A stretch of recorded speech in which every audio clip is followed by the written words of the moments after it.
Welcome into our Big 12 breakdown. Jared Fialco, Dario Melendez coming to you from Lambeau Field after the Packers' thrilling home opening victory over the New Orleans Saints. Jared, 3 quarters, the Packers couldn't get anything done. Defense looked good, offense not so much, but in that fourth quarter, they're down 17-0. They outscore the Saints 18-0 to get the win. I don't think I've ever seen a game like this. I know Matt LaFleur said the same thing. And it just turned on its head. Yeah. And isn't this exactly what you and Drew Olson were talking about yesterday? What you wanted to see from Jordan Love in those crucial fourth quarter, end of game scenarios, how he would deliver.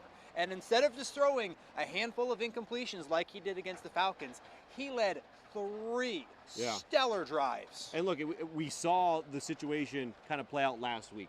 They had a double-digit Packers lead in the fourth quarter. The offense really just couldn't get anything going. The running game wasn't there. The receivers were dropping balls. Nothing was happening well, going well for the Packers.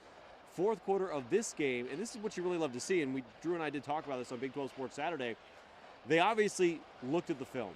They knew what didn't work. They changed it. They made corrections, and they put Jordan Love and these receivers in a position to succeed and this offense in a position to succeed. The defense was stellar. They gave up just 10 points after really being laughed out of Atlanta. But, man, in that fourth quarter, Love doing it with his legs, doing it with his arm. And when after you talk to the guys in the locker room, Jared, the confidence they have in Jordan Love, knowing that, yeah, we were down 17-0, but we kind of felt like we were going to come back and win this one because of Jordan Love. And what's wild is, if the Packers did not come back, they had every excuse in the book. Hey, we were missing our left tackle. Bakhtiari.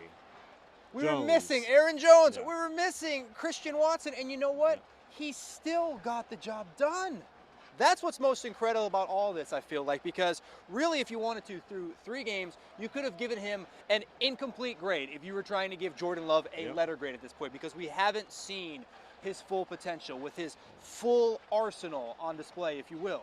And to that injury point, the guys all talk about next man up. We talked to Romeo Doubs and Jayden Reed and Rasul Douglas afterwards, and Kenny Clark and Preston Smith. They all said it's just next man up. We didn't even know.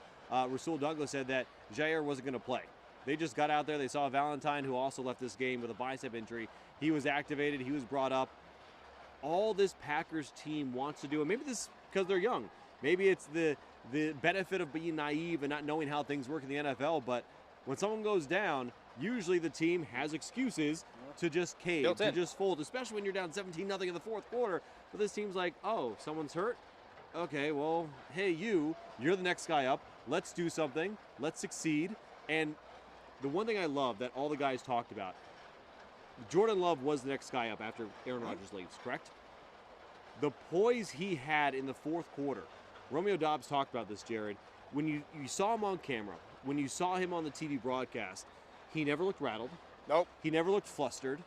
Even when that fourth down conversion didn't go their way to Patrick Taylor, he just didn't get angry.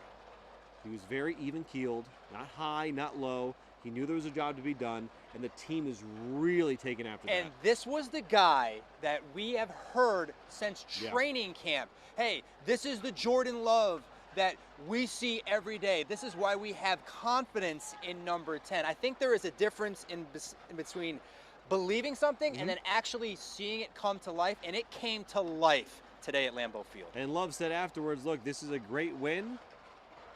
We're going to enjoy it, but we're not going to enjoy it really too quickly. long. They're going to turn the page real quick because in just a few days, the Lions come to town, also winners. It's a battle of first-place teams, both teams 2-1. Thursday night right here at Lambeau Field in just a couple days. We'll see if the Packers can avenge last year's season-ending loss to the Lions that kept them out of the playoffs and really started all the offseason drama that the Packers Last time we saw Aaron Rodgers walk off this field. I don't know that guy. He's Jared Fialco. I'm Dario Melendez. This is your Big 12 Sports Breakdown. We'll see you back here on Thursday.